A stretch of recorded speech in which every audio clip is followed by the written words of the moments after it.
One of my deepest regrets. My biggest regret in my life so far. One of my deepest regrets. I think one of my biggest regrets.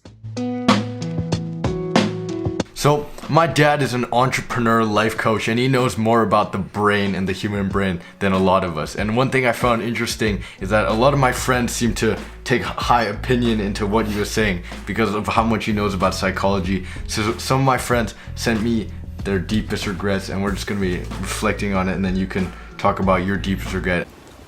One of my deepest regrets is getting any form of social media on my phone, and it's altered my view on myself and others, and started to make me care about what others think more than I thought.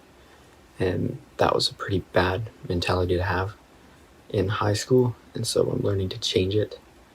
But one of my deepest regrets is getting any form of social media.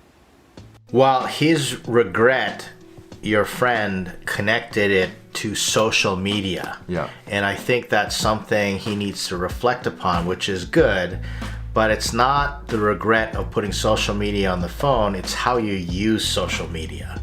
So social media can be a really powerful tool. So how you use social media is something you can definitely regret. So if you use social media to build your own self-image and worry about your self-esteem, and you get like FOMO, FOMO, fear of missing out, and FOPO, fear of people's opinions, and social media creates that desire for people's opinions and validation, where you're not getting it from people in real life. So it's the regret is how you use social media, and there are healthy ways to use social media. And actually, to give credit to Ethan who sent the video, it's interesting because as of recently, because of the new quarantine, he's been posting stuff about how if you need a voice or you need someone to talk to, you can just contact him.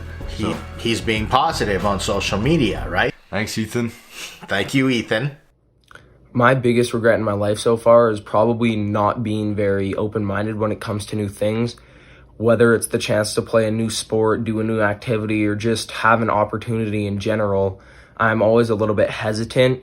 And I think this is because I like the consistency of a routine and just regular, and I like the comfort of living a life that you know what's coming next. And I guess I kind of fear change a little bit.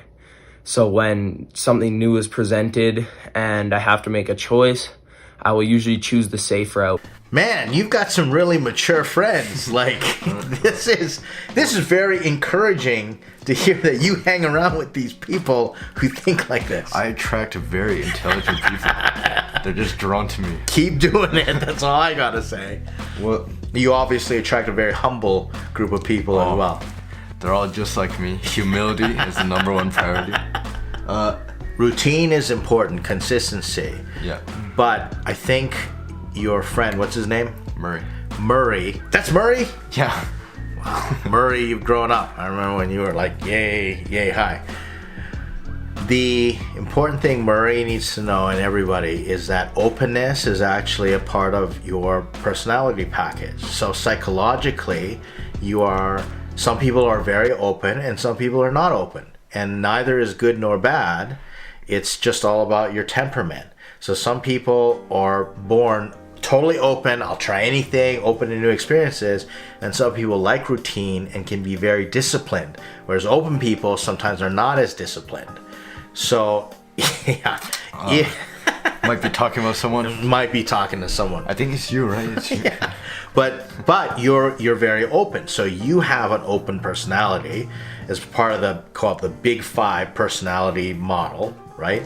Yep. And so you're very open, and therefore you can be flighty, or you can not stick with something and you get distracted by shiny squirrels all the time. Where someone like Murray, who's not as open, he won't jump to anything. He'll say, I want to stick with my routine and create stability. And you need both types of people.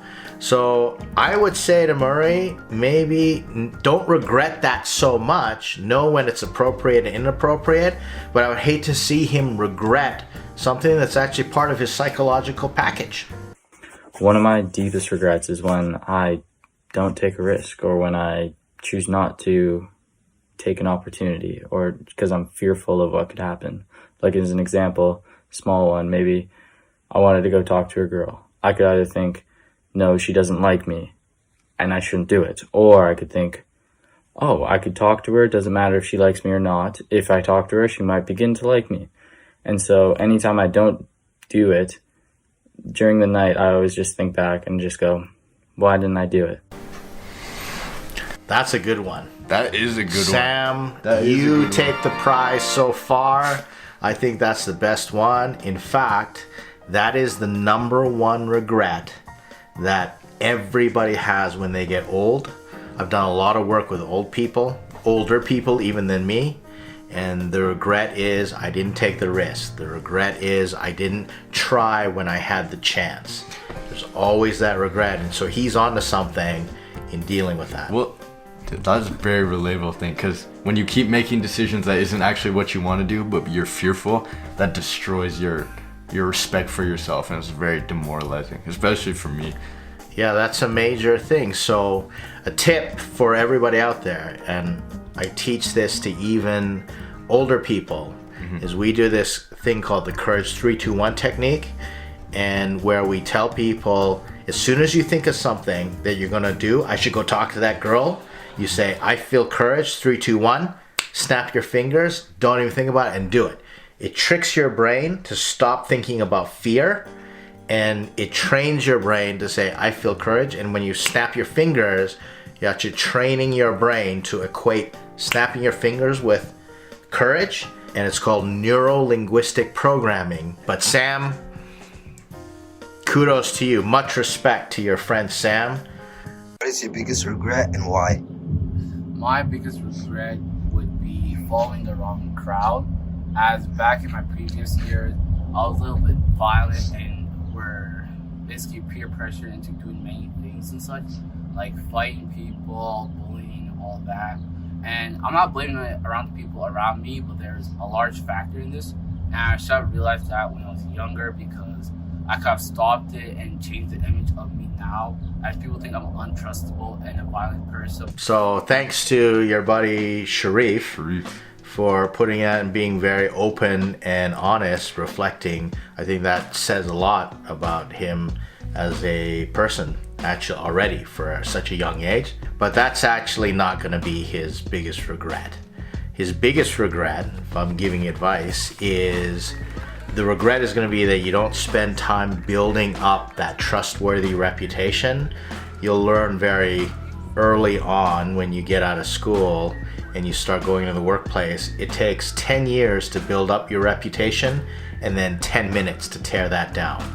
So the fact that Sharif is thinking about reputation and he's thinking about what he does now to build it up, I think that's very, very wise. Thank you, Sharif. Let's move on to the next video. Thank you, Sharif. I think one of my biggest regrets was in like middle school and sort of start of high school. I surrounded myself with sort of the popular kids, the kids who everyone else thought was cool, even though I didn't think they were cool, and I had no same personality. We didn't like any of the same things. I was just their friend.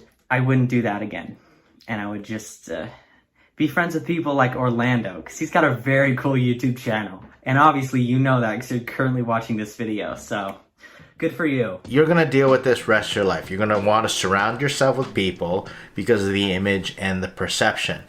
But what Seamus is onto, which is really important, is that there are extrinsic rewards, so status, power, things like that, which are just empty, and then there's intrinsic rewards where people fulfill you. That's definitely true. And the most difficult thing about the whole status thing is in the moment, that release of like, oh, I'm so popular, that feels so good, and it's like a drug. But you know, they always wear off at the end of the night. So those are all the videos. Overall, got any opinions on all the videos in a... You know what, I just want to encourage all your friends, if they keep thinking like this and they're still open and vulnerable and authentic with their regrets, regret is a powerful emotion, and it can work for you or it can work against you. If you use regret properly, you'll mature. Since we got all of those, I think it's only fair if you share your deepest regret. My deepest regret is I wanted to grow up faster. So I was always struggling with the things I didn't have, and we've talked about this. I wanted all the stuff I didn't have versus really enjoy what I did have. And I didn't enjoy my relationships. I didn't enjoy my parents, your grandparents. I didn't enjoy the opportunities that I had. I was always freaking out about what I didn't have, and I was always angsty. And so I didn't kick back and enjoy my life. And I regret it for sure. So thanks for watching, guys. I hope you appreciate it. And thanks to all of my friends who stepped up in the big way for this video.